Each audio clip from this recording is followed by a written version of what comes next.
Hello, hello, and welcome everyone to a very special episode of Naughty Lines, the show where no, you cannot take flash photography. We're talking. Anyway, I'd like to introduce a incredibly special guest. Everyone, please welcome Telepurte. Hello, that is me. I am Telly. He is the telly. Oh my god, it is amazing having you on the show. You are a huge inspiration to many artists out there. Like, it's crazy to have you on. I want to thank you for being here today with us. Thank you so much for having me. I am happy to be here. Awesome. Uh, okay. So, big thing about you. And it's like the first thing that I wanted to talk about, but actually, first let's get to know you a little bit. What's there to Oh, know about Telepurt? Like, how long have you been doing this? Drove what drove you to start what you do today and all that kind of stuff. oh, butter me up and call me Randy. I I started art and animation formally, seriously, in 2016, roughly the 20th of January, because that was when I decided that I would take art seriously. Mhm. But I had been drawing on and off and animating on and off before that. Like my first ever animation was when I was 5 years old, when me and my dad decided to do a father-son activity together, and we made a stop-motion animation with a Bionicle, and we Ooh. made him walk across the screen, and he picked up a little stick man, not stick man, a little Lego man, and carried him away or ate him or something. I don't remember what it was, but something happened there. Um, and that was my first animation, but in 2010, 2009ish, I started to get involved with stick figure animation because my dad was like, hey, I heard you like moving things around, because he would watch me play with Bionicles, and he saw that I could move things with a lot of sort of like, he realized that there was a talent there that could be fostered in moving things. And he said, "Hey, do you want to play around on the computer and move these stick figures?" And so he got me into Pivot, and then I started to animate in Pivot. And of course, the first animations were really, really bad and crunchy and ooh, just all the kind of stuff. But my dad was very supportive, and my family was just supportive of what I did, which is a huge privilege that I'm thankful for, because I realized not every artist has supportive family to help them out. Mhm. But I did have that. I had a supportive family that encouraged me to pursue art and to pursue animation. And this was like all during 2010 up to 2012 kind of thing. 2013 actually, where I wanted to move on to the next step, which was animating characters. But I realized I couldn't really draw, so I kind of gave up on animation and started to draw a little bit more, and would draw and draw. But it was still on and off kind of thing. Like it wasn't serious, because I would play a lot of video games, and a lot of my time would be spent on other things that were not drawing. Mhm.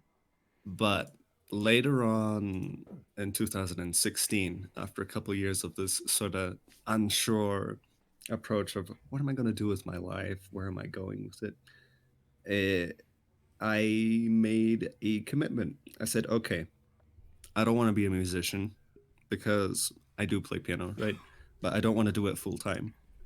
I want it to be a hobby. And I don't want to sit in an office job all day doing this kind of paperwork. I don't want to be a constructor. I don't want to be an engineer. I'm not smart enough for that. I can't be a scientist. I'm not smart enough for that. So I started to like narrow down the things that I was good at and the things that I enjoyed doing. And what that happened to be was art. and animation. So 2016, I said, okay, if I want to be a good artist, I want to be up there, one of the best, I'm going to have to straddle down and work hard on it. So I decided I would start drawing every day. I did. I drew every day, and I still draw every day, and I still animate very regularly. And that's basically the story of then until now. It's drawing every day, and every day would be something different animated or something different drawn. These Right. days, I've been resting a lot more, but because if you animate every day for a year, it kind of does a number on you, and you just sort of have to wind it down a little bit and do some other stuff instead of creating all the time. Right, yeah. And because like when it comes to people just talking about you, you're especially known for the fact that you animated one thing a day for an entire year, and like you're well known for that. But I mean, I got to admit, I got to give like props to you, like straight up drawing every single day because you wanted to improve. That's some real dedication. Hats off to you. Like, Hmm. holy crap. That must have been both difficult but also like I guess you could say empowering and helping you like with your talents. Like it's something you wanted to keep going with. Hmm. I'm not the only one that did this though. There's this guy on Twitter named Zore99, just with a Z. He also did an animation every day for a year. I thought it would be good to mention him because, well, mad respect to him too. Like it shouldn't just all like go to me like, oh, the only animator that animated every day for a year. I am definitely not the only one, and it is possible for more than just one person. Right. And for sure link to Zore's Twitter will be in the description below if you guys want to check that out.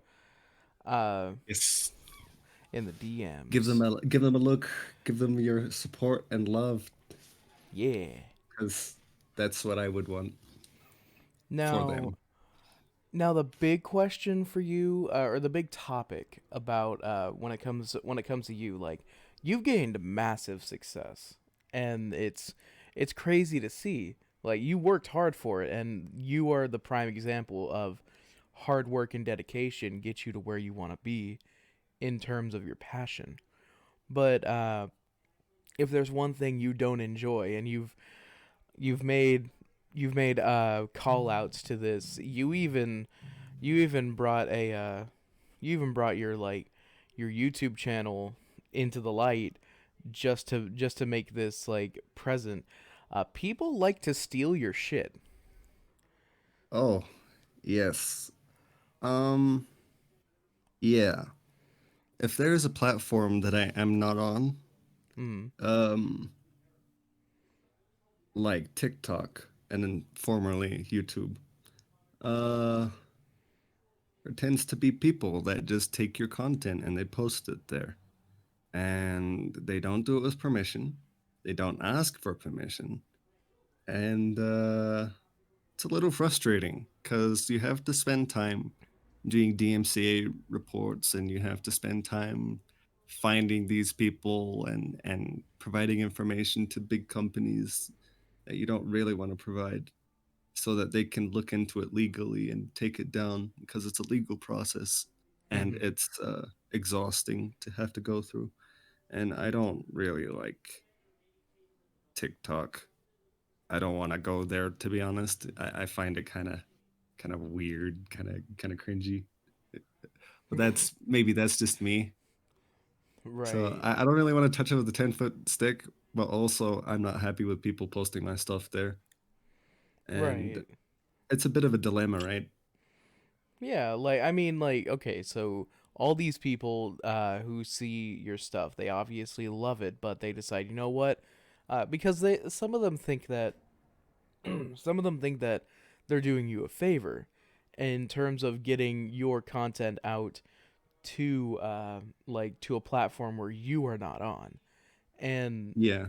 like uh do you even like do you even consider that a favor? Okay, so to those people who so here would be a chance to tell uh anyone out there who thinks that they're doing you a favor by posting your stuff on TikTok, even if they put oh, go check out at Telepurte on Twitter. What would you have to say to those people who think they're doing you a favor? I would tell them that what they're doing makes me feel really bad. It makes other people who see them impersonating me and taking my content and posting it without my consent also makes them feel bad. It makes me get 36 messages in my DMs in a single day notifying me about this account that isn't me. Um, it's a very unpleasant experience for me. And if they could stop, that would be fantastic. But I know they're not really going to stop. So unless I do something about it, that I have to like forcefully take them down and put a stake in the platform, which basically is what I did with YouTube. I have to go over to the platform and start posting my videos there and start striking down the people who aren't me. And it's exhausting. It's really, really tiring. And it's annoying too. Right, because I mean, like, even though, even though you found great success in, just even getting your, even putting your YouTube out there, like telling people, hey, this is my YouTube channel. This is where you're gonna find my stuff, not here or there. Even though you found success in it, it's still the fact that you didn't want to do that. You just kind of had to because people were running around putting your stuff on the platform, like Yeah, trying to be you. So it's just really so it is like very exhausting for yeah, you to have to go out there and say, hey, this is me, not that guy. yeah. It's kind of like a room full of mice that are just scurrying around and playing with each other, and then suddenly the cat gets home, and then all the mice have to scurry away Mm-hmm. and play in a different room. And it's just like, how many rooms do I have to make myself present in before the problem stops? And is it even worth it? Like, there comes a point where it just doesn't feel like it's worth doing anymore, and you just sort of just say, what if I just like, eh, I don't Right. like thinking about it. Right. And and it's just crazy. I'm sorry you have to go through that. Um, so basically, the I mean, consensus is to anyone out there who is it's a doing it's a this. good it's a good problem to have. Like, everyone has problems, and there are different problems that each person experiences. And I Mm-hmm. guess this is just what I experience. And if you had to tell me or make me make a choice between having the problems I have right now and like being a much more unfortunate person in a terrible country, in some terrible situation circumstances, I would choose this one. Like, there's worse places for me to be, and there's worse problems to have. So it's really a minor inconvenience that I can complain about, but I really, really am grateful for where I am. Okay. Yeah, um, and where you are, you're like I said earlier, you're an inspiration to a lot of people out there. So, the one question would be, you have found such success. What would you say? What would you have to say to any kind of wayward artists or animators who don't think that they're up to snuff, who don't think that they are good enough to actually uh to get to almost to a point where you are, or just have their stuff recognized in general? Hmm. Well, there's two questions posed with that. Is what you define as success. If you define success as having a lot of popularity and a lot of financial backing, uh, then you wanna. basically, where was I going? Well, is that your measure of success, or is it something else? Is the measure of success just being able to create stuff and to make things that you enjoy? And and sorry, my mind's a little bit scrambled right now. No, it's okay. But um, what would I say to the people that feel like they can't get to their version of success? I Mm-hmm. would encourage them. I'd say you definitely can make it to what you deem as success. And you got to be also careful with what you deem as success, whether it's your own version of success or whether it's someone else's version of success being imposed on you. And you want to be careful of that, and you just want to remember that you can actually go ahead and do the things that you got to do to reach what you want to reach. So yeah, go for it. Just go for it. Go in there and do what you got to do. Sorry. Okay. And all right, awesome. So you are obviously passionate about what you're doing, and otherwise you wouldn't have spent all that time trying to get this underway, you spent a year drawing every single a day, or even animating for every single day for a year. Hmm. um Obviously this is a passion for you. And would you say that this is the passion, like, that this is going to turn into your career? Like, would you want this to be a career, or would you want or do you have any plans for, like, let's say 5 years down the line? Like, is there anything else that you may want to do with your like with your life in the future? Well, it's funny that you mention it. I guess you could already say that it is my career because that's what I'm making my living off, and it's how I am living. Um, but 5 years down the line, if I look at myself and imagine myself 5 years down the line, I would probably do the same thing. I'd Mm. be animating, I'd be drawing, painting, because that's what I do. That's what I find the most fulfillment in. I did have some other ideas, like when I was mentioning it earlier that I had like other ideas spitballing and eventually narrowed down to art, but there were some other things. I wanted to kind of learn aeronautic engineering, the idea of flying and creating machines that can fly and being able to fly inside them is something that really piqued my interest, but I never really got into it. So if I ever get the chance to either become a pilot or to become an aerospace engineer, both of those, or either of the two, I would probably take it. But for now, I'm happy with just being an artist. Okay. And you found like, speaking of like being financially stable with this kind of career. Uh like, you would say that you're able to take care of yourself. You're able to provide for yourself through this through your animation, like through what you do right now. Hmm. Yeah, I And am able. yeah, so you are able. Yes.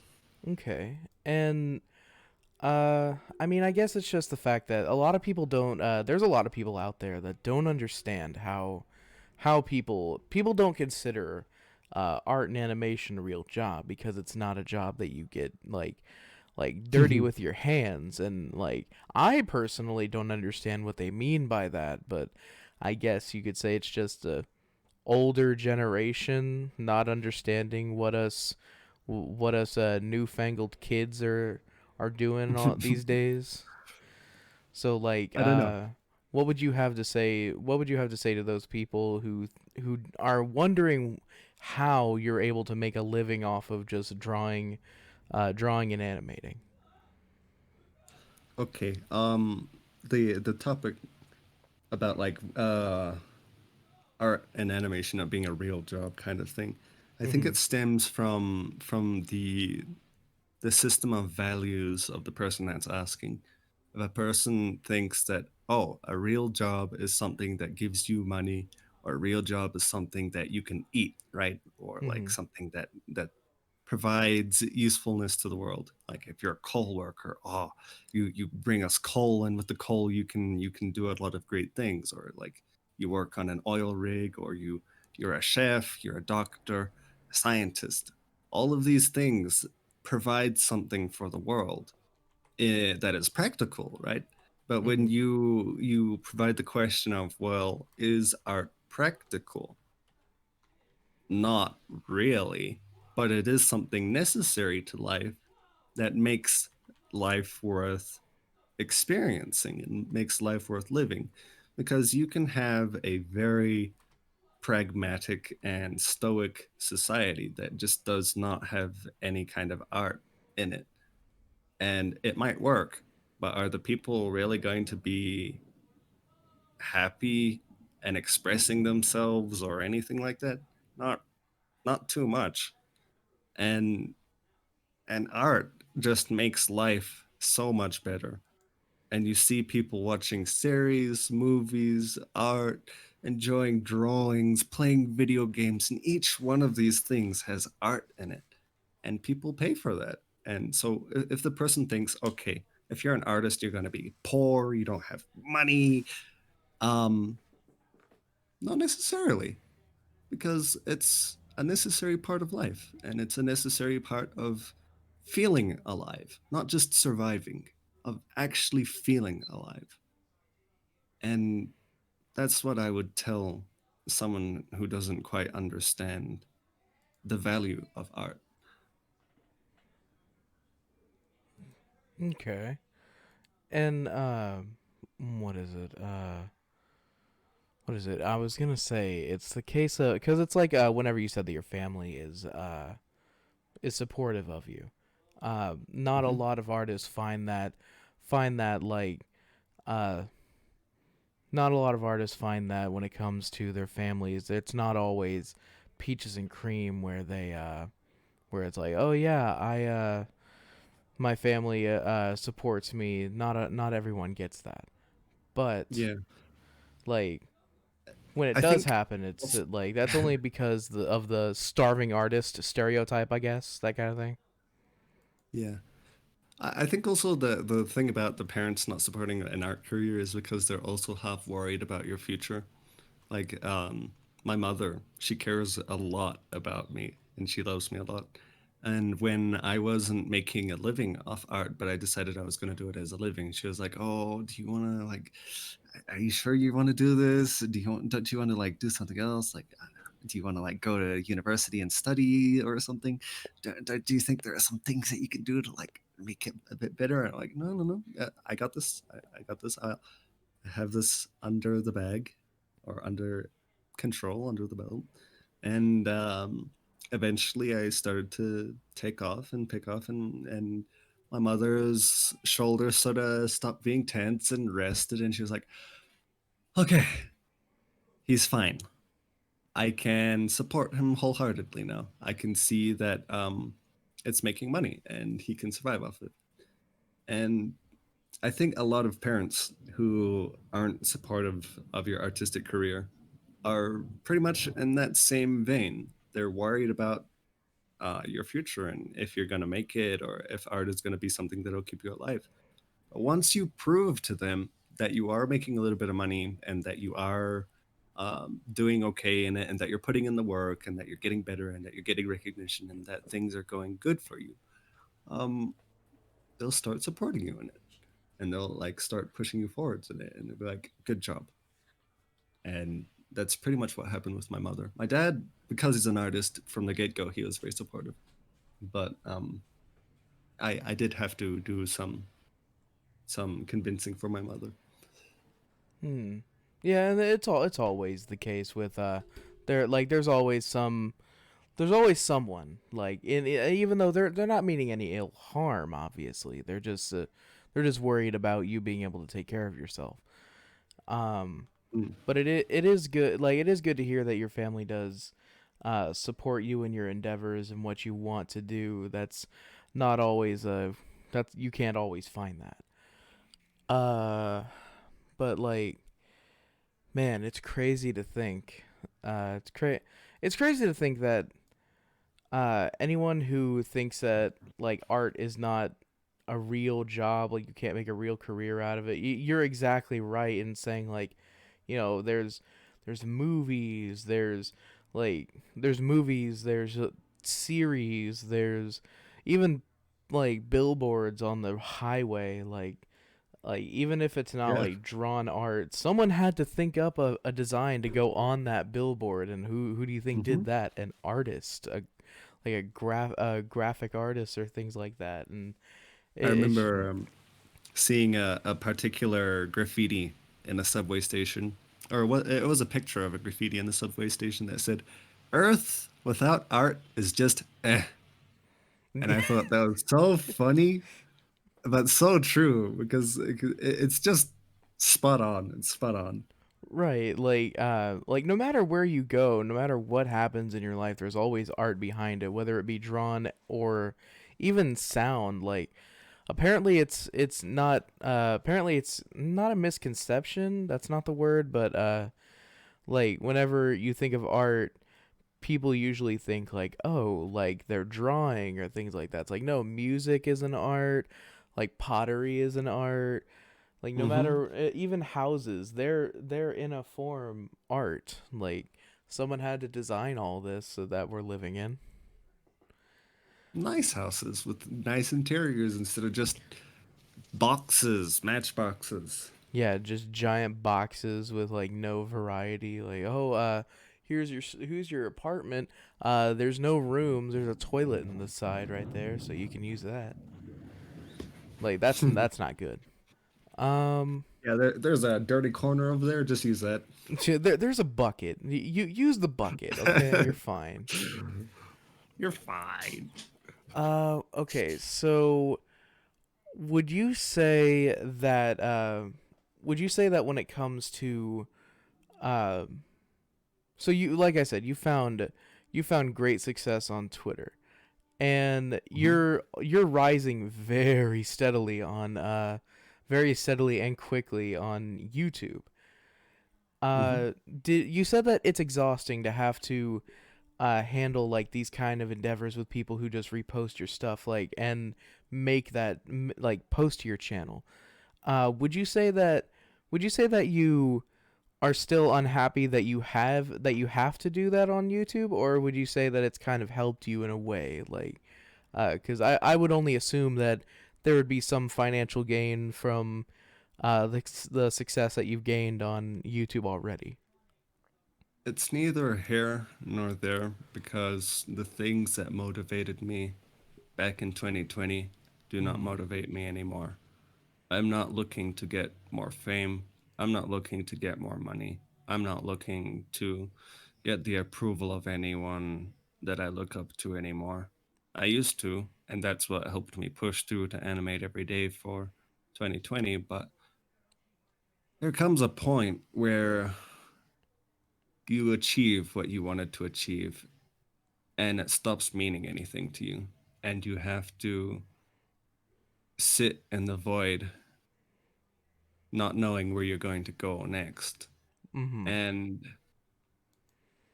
YouTube has been one of those things that you just say, I guess I should do this. Otherwise, this thing that's been bothering me is going to continue bothering me.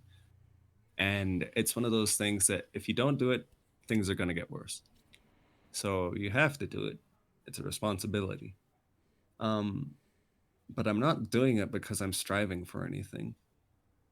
If there's one thing that I have kept in terms of motivation is the the idea of just creating for the sake of creating, and that's it.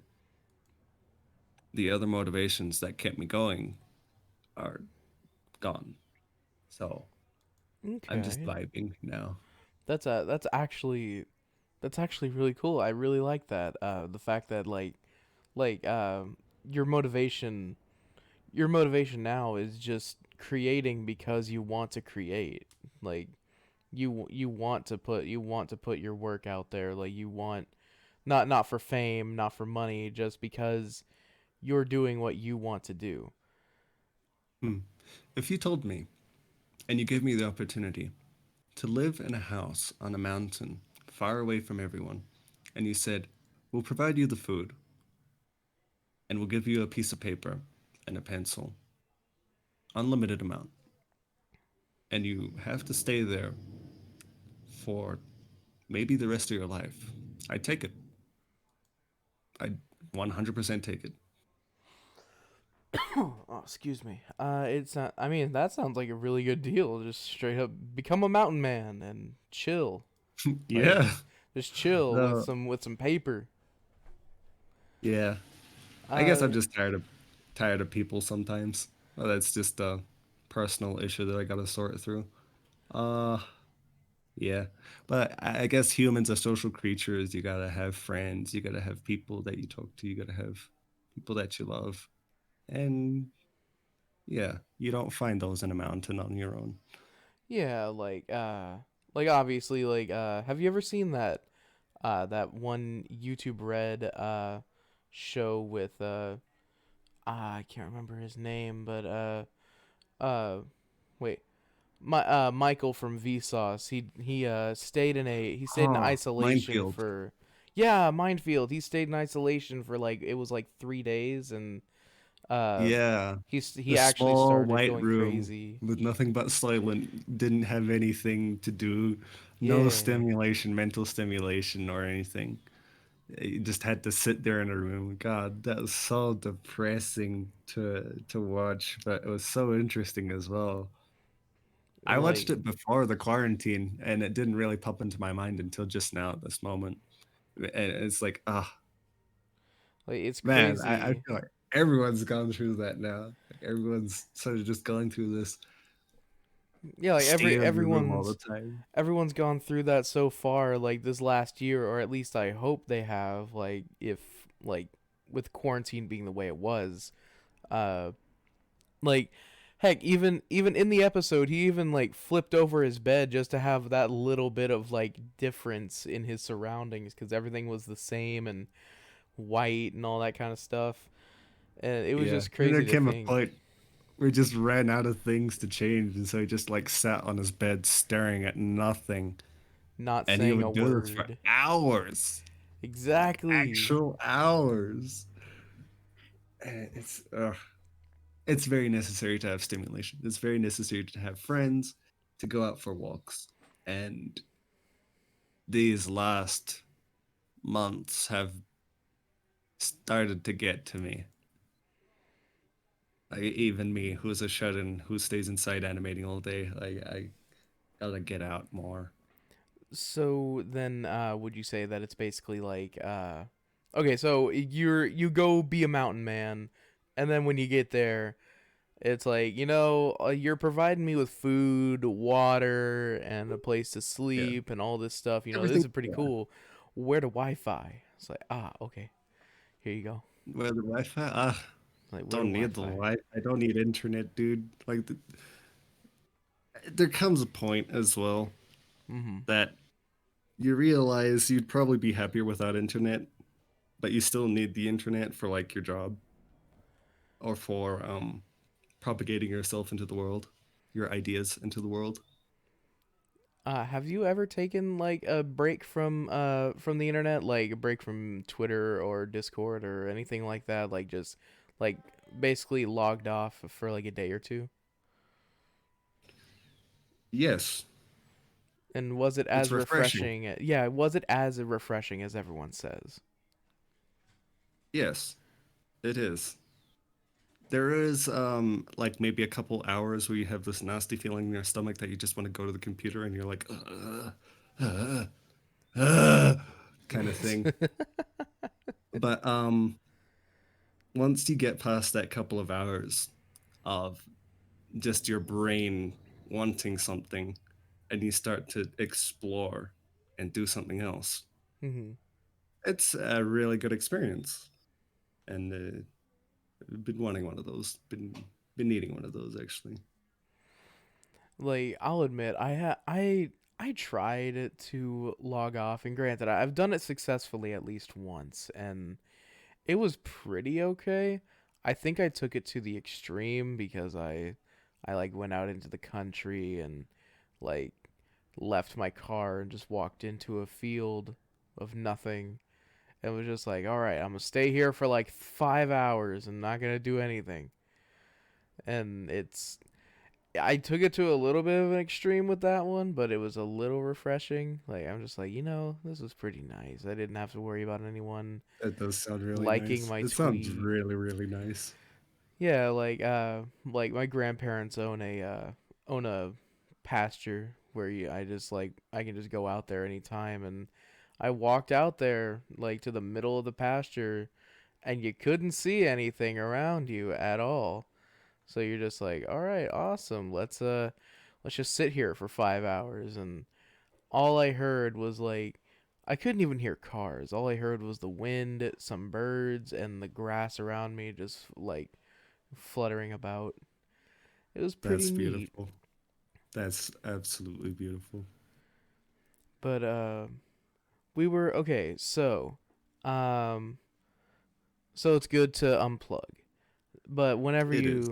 whenever you plug back in here like do you ever feel like yeah, do you ever feel like whenever you plug back in you're like, "Man, I kind of wish I would have stayed unplugged for a little bit more?" Or are you just like, "It's good to be back. I needed that break."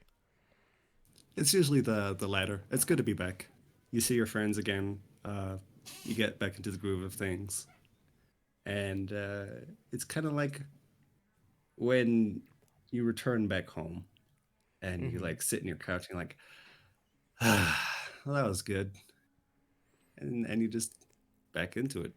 Oh, it's just like whenever you move out of your parents' place, and then whenever you've been out on your own for like years at this point, and then you go back to visit for like a week, and then you just like sit on the old family couch. You're like, I don't have to be an adult anymore, not for a week at least. I can just chill, be a kid Yeah, again.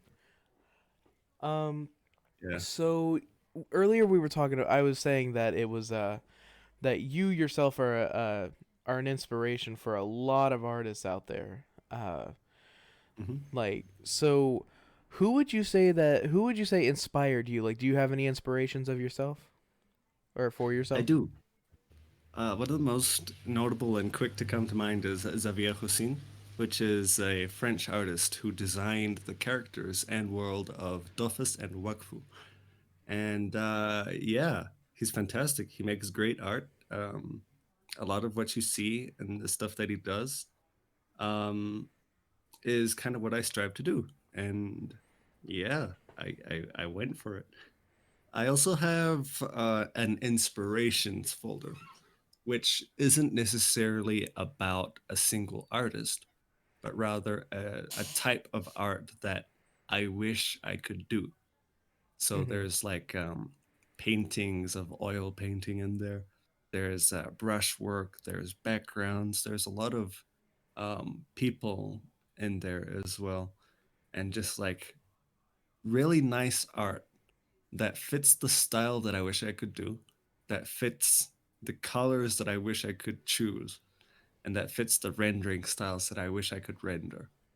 And that's just like a folder full of maybe hundreds of different artists that all managed to do something that I wish I could do. And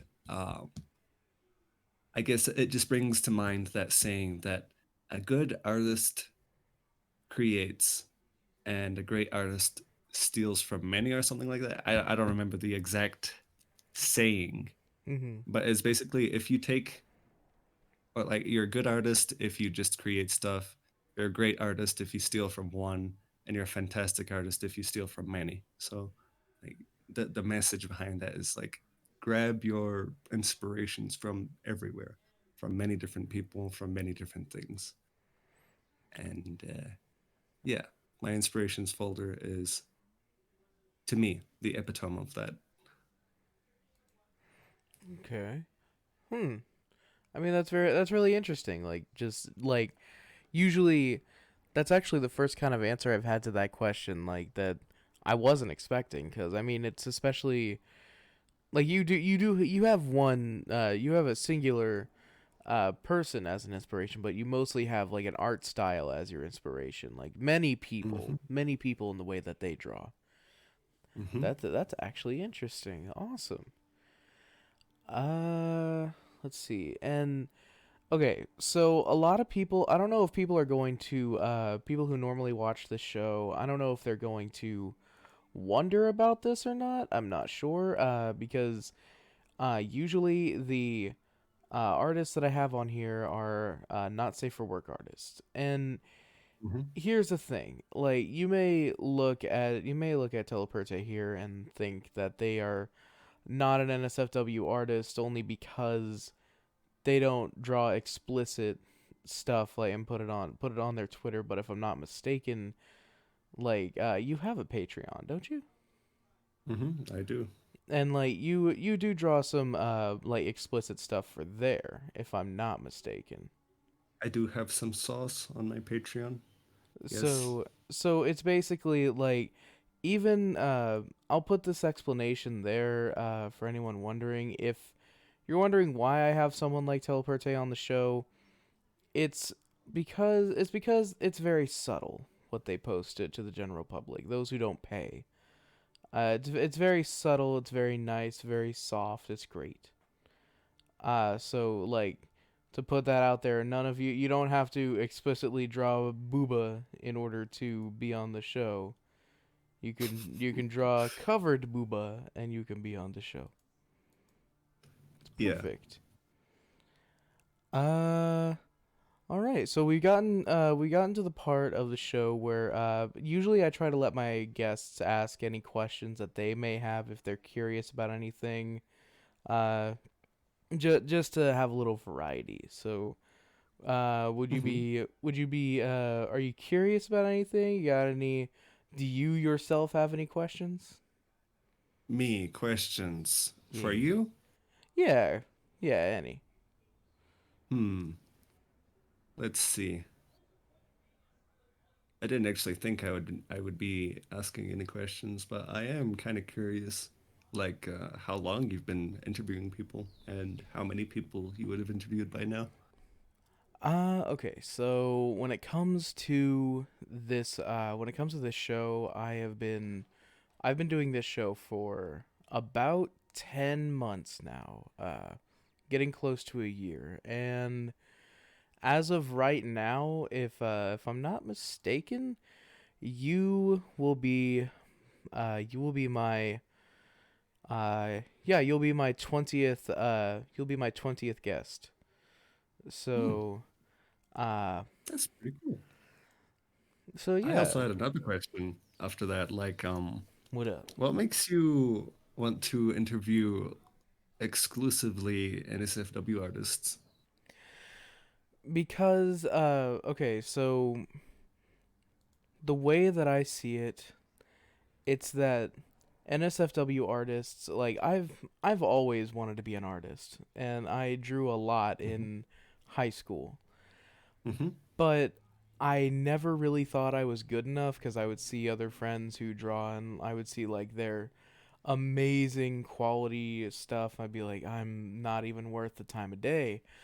I know that's a bad way to think about it, but it was high It school. is. You should change that if you wanted to. Yeah, yeah, like definitely don't go down the same road as I did. Anyone out there watching, like don't think that way. I was very self-deprecating with my art. Right now I'm drawing like every other day to try to get my way up there. Trying to get my Hmm. way back into art. But basically with this show, I realized that NSFW artists in general, they get shit on a lot. Like, and they don't deserve it. They're incredibly talented people who put their blood, sweat, and tears into what they create for their communities. And seeing the fact that there's so many people who either disrespect them just because they draw these explicit pictures, or like just because they exist to draw these pictures. It's Hmm. ridiculous to see. You shouldn't be uh just because you draw not safe for work content doesn't mean you should be treated any differently than any Yeah, other it artist. doesn't make you a bad person. Yeah. Um, So, I can understand the stigma though. Like if 13-year-old me saw the 23-year-old me as I am right now, mhm. they'd be rather disappointed and possibly disgusted at what I am doing right now. But that does not really matter because as Mhm. long as I am happy with myself right now, um, it should be fine. And you just sort of gotta create the stuff that resonates with you and the way that you feel you gotta express yourself in the world.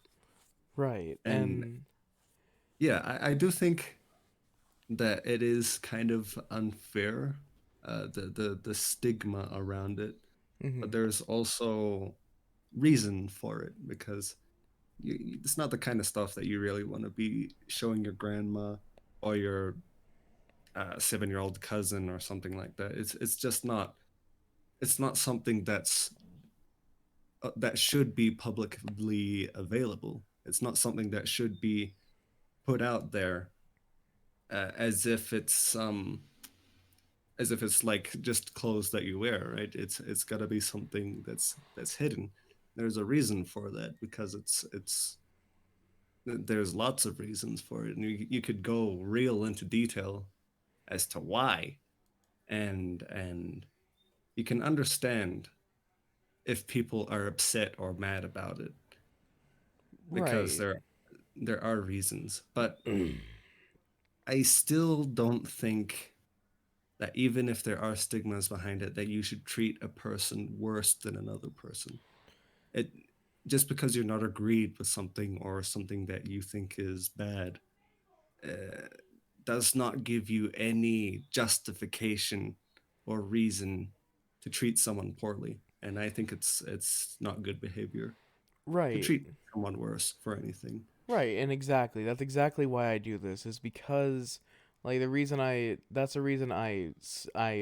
exclusively talk to NSFW creators is because even though they do have an audience, obviously, like even though they already have an audience, I want to be able to give them that platform to speak on and tell everyone, let everyone know the person behind the pen. They're not just some We're horny not weirdos. mongrel. Yeah, they're not just some horny mongrel sitting behind a screen drawing booba all day and like fantasizing Uh, and crap. But that's not Dude, at all what this is about. It's most of my experiences with other NSFW artists is that they're just such nice people, dude. They're really, really exactly. kind. And I want to show that to people. I want to show people that like that's what this show is about. Is showing people the person behind the pen, showing that they're not weirdos. They're legit, really nice people. Hmm. Yo, you know what you should do? Or What? like this is just an idea, a spitballing idea that Yeah. you can think about. You should interview other artists and ask their opinion of NSFW art and work. So on two fronts, that could be a good thing because well, one, you open up the door to a lot of different artists that don't necessarily have to be NSFW, and Mhm. two, you still get to explore that idea of um, about the stigma or the reputation and just the whole idea of NSFW art. Because I think there's something very interesting and very cool that you are exploring right there. Props to you. Kudos. Yeah. Yeah, that actually sounds like a really good. I actually might do that. That's a really nice idea because I mean, people have asked me why like they asked me just like you have like I uh why I interview exclusively not safe for work creators and not any other artists. And I mean, it's not like I'm just straight up telling you can't be on the show if you don't draw explicit stuff. More of when I started this, I wanted to give them I wanted to give not safe for work creators a platform to speak on. And Yeah, where they I normally wouldn't be able to speak because there yeah, are lots of interviewers that are like, "Oh, you make an SFW art? No, I will not have you on my exactly. show. Get out of here." Exactly. It's like, "Oh, wait a minute. I'm looking through your feed. Did you draw a butt like 2 years ago? Get out of my face." And it's like, I'm not that way. I'm the exact opposite. It's like, "Oh, Mm, you draw a boobie? You draw a butt? Get over here. Let's talk." hmm But I do Yeah, like the idea of getting both sides of the spectrum. That yeah, because then you could hear like the story of like, what do you think about NSFW? And they might like tell you, well, I've thought about it, and it's been crossing my mind every now and then, but I didn't really want to do it. And you can ask them, okay, why didn't you want to do it? And they'll give you like a big story mhm. that's really interesting as to why they're not doing it. And you can ask a person that might be about to do it, and they'll like tell you, well, I'm actually kind of on the edge of it. Like I don't think it's that bad, but something about me thinks it's bad because of such and such and such reasons. It could be very, very interesting to see both sides of the story and to Yeah. explore the ideas of why it has a stigma around it. For sure. I might actually do that. That'd be a very good way to get both sides. For Awesome. science. For science. Skiente. Oh, also, I hear a accent from you. Mind if I ask what accent that is? Because it sounds a little like Argentina kind of esque. Oh, it's um it's actually kind of hard to explain. So I was born in New Zealand, right? And I was there until I was 4. So I picked up some New Zealander accent. Mm-hmm. But then I came over to Colombia, where they speak Spanish. But I still stayed at home, where we speak English in the house, right? So um, a lot of my accent is kind of New Zealander, Mm-hmm. but it's been influenced by the internet and a lot of American accents and Canadian accents, which I have taken a liking to, because I think the way that R is pronounced in like the United States is a lot more clear than the ahs of the British and the New Zealanders, because or like Australians, like they say get in the car, but what is a car? Yeah. You could say What's a get in the car, car? and you say get in the car, and can you come over here instead of can you come over here? It's just like it's a lot more clear to say the R's properly, and that unfortunately makes you sound more Americanized. Mm-hmm. However, there is a slight lisp to my S's because I'm wearing retainers right now. If I take them out, I just sound normal, kind of thing. Mm-hmm. But I have to wear retainers because my teeth used to have braces, and I have to wear retainers so that they don't get out of line again. Okay. All right. So let's see. How far are we in? We're 53 minutes in. Dang, that's crazy. Okay. Since we're getting close to the end of the episode, what would be one person that you would, I guess I say nominate, but like, this isn't Recommend for the Survivor. next. Yeah, like this isn't Survivor. This is a show. Like who would you recommend for the next episode if you were to see anyone on this show? Hmm. Let me think. You've done cute sexy. Have you done cute sexy robots? I have not. That could be one to try it. Though he might be busy because he's also pretty darn big, but he is also a good NSFW artist that Mhm. a lot of people know and a lot of people have seen in terms of their style because it's everywhere.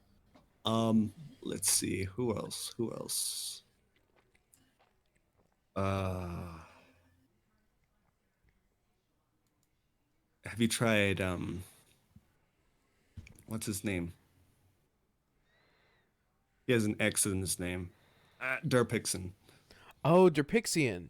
I I have not, but I actually talked to one of their voice actresses in the last episode, Cottontail VA.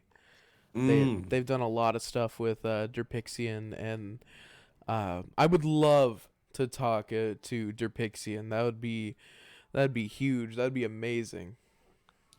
Yeah, you should give it a try. Shoot your shot. Like, there's no harm in asking. Okay, yeah, definitely. I'm definitely. I always try to ask I always try to ask people I always try to shoot in the DMs, be like, hey, you think you might want to do this, and I'd love to have you on the show. And if they respond, then awesome. No matter what the answer is, if they respond, then cool. Um, but I'll admit, I was surprised that you answered my DM in the first place. Uh, just because whenever I message a artist of high caliber, I don't expect them to message me back because I know that they're very busy individuals, and Mm. also because I consider myself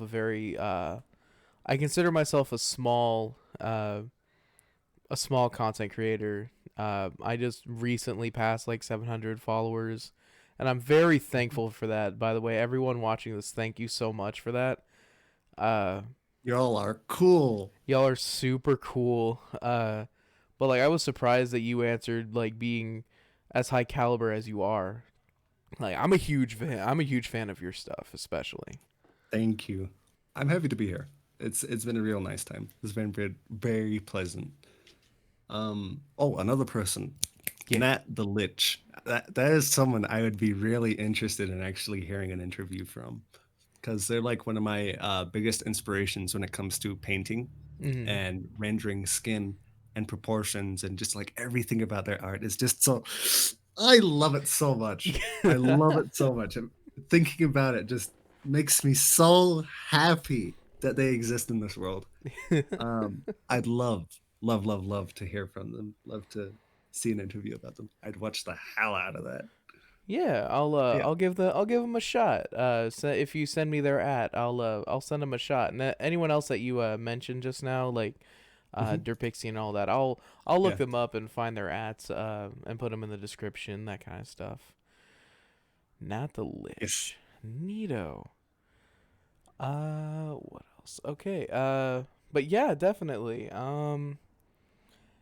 Then I will So, definitely give them a shot and see. And any of you who, even if I don't get them on the show, any of you who want to check out these artists that Telepurte recommends, the links will be in the description below to all of their Twitters or any of their social media, as well as all of Telepurte's all of Telepurte's links, like to their Patreon, their Twitter, everything.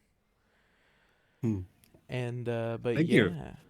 Yeah, no problem. And yeah, again, it looks like that we've gotten to the end of the episode, but yeah, dude, I want to thank you so much for being here today on the show.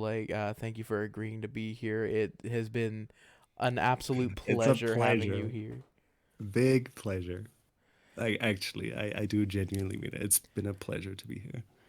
And to all Oh, of you watching, if you want to check out Telepurte, if you haven't already, and if you haven't, what are you doing? Go check this man out. Uh, Definitely go check out their stuff. Thank you for watching this very special episode of Naughty Lines, yes. Thank you and for listening. yeah, and I will catch you guys in the next one.